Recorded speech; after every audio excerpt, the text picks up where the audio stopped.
After a frustrating experience getting the Ford Escape 2022 Homelink programmed, I thought I would share the solution I finally ended up on, and it's kind of a combo of all the wisdom from the manual and from the internet. Anyway, so let's just start with the solution so you can see what I end up having to do for this sort of thing, and then we'll go from there. So let's just show you garage door opening right now. So that's off the garage door opener.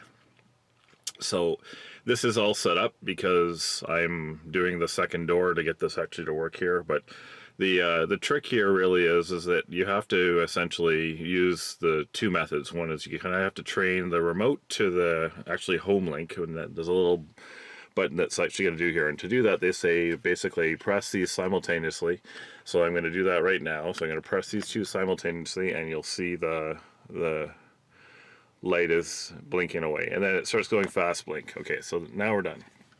So that's number one to start with. Okay, so the number two thing, I suppose I should have started with the door open here, is, and I'm going to do this in real time, but basically I'm going to open the garage door again here. The second method, and I could have tested it, and you'll see that I've opened it with the regular garage door open this one point in time, and you'll see that this button that I've just like trained to the signal doesn't actually do anything, and that's usually the simple way of getting it programmed. And in our other vehicle, in our Volvo, that actually works just fine. So in the Honda Pilot we had before, it worked just fine. But for whatever reason, this version of Homelink does not seem to want to do that. So now what you have to do is you have to kind of combine it with the recommended number two. And then I'm going to use the learning button, which is on the actual top of this unit. It's a Chamberlain Whisper Drive. It's got to be 20 years old or something like that. And essentially you come up here, and it's a little time sensitive, but it's nothing too bad. And then you essentially hit that button to train it. And you walk back to your vehicle here. And now that you've trained it, now you push the Homelink button again. And then you'll see it just flashed. I hope I had that on camera. But the garage door opener actually just flashed. And now if I press this button again, which I just did, again off camera, so I'll probably do that again in a second here. But basically you'll see that it actually closed no problem. So let's do the press one more time here. So it's a bit of a combo, and I don't really think I've found a manual that explains it to me, but my understanding after trying the first method, which is just push these two simultaneously, right? That's number one. Number two, the second one says, push the learning button on the actual, on the garage door opener and watch that thing flash.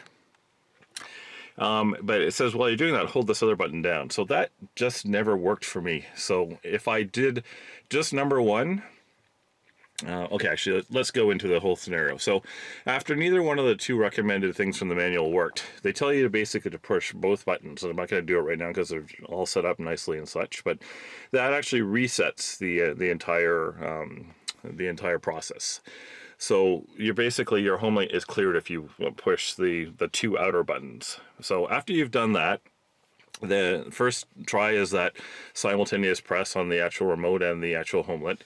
And when that doesn't work, they recommend, okay, well now go push the learning button and then walk over here and actually hold down this beast here.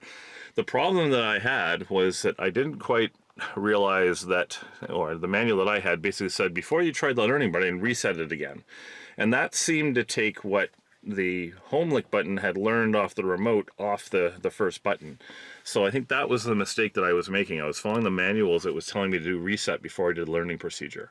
So I think if you do the combo of the two of them, that you might actually have luck with this. So basically, train this button and then go push the learning button and then hit this button again.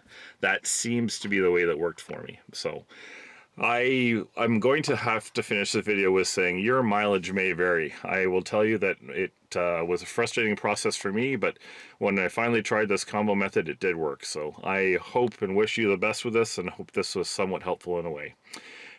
Here's the process that finally worked for me to program this Homelink button on the Ford Escape 2022 Essentially, the remote is programmed. You'll see that with just pushing that button, it actually starts closing the garage door. No issues there at all. So this is a combo of the two recommendation sets in the manual with not doing any resets. So what I'm going to basically do is essentially push this button and the button I want to train simultaneously.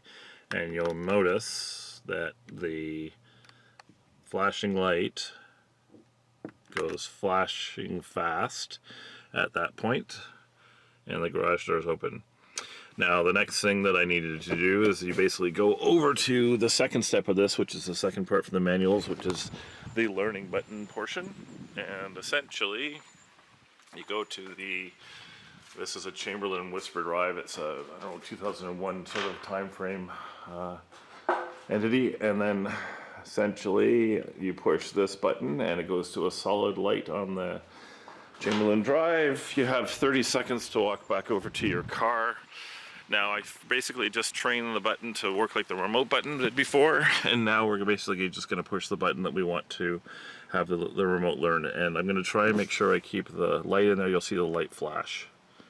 See when the garage door light flashes, and now we're actually closing and working. So that's just a synopsis of the procedure again here. So, and we'll just show you that it worked again one more time here. So I'll just do a little press here of the button.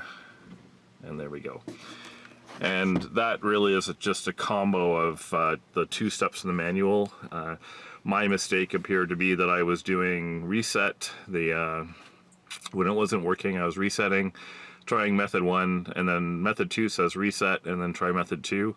And the problem for me was adding that extra reset in the middle of it. So essentially I had needed to just do train the button is kind of how I think it's working. So basically use whatever the remote's setting and this thing's going to learn it. And then for whatever reason in this Homelink version, I then have to go do the learning and basically send the signal that I had originally trained to the Homelink here to the remote, and it says, hey, I'm learning that code and I will accept it. So that's how I ended up getting this to work.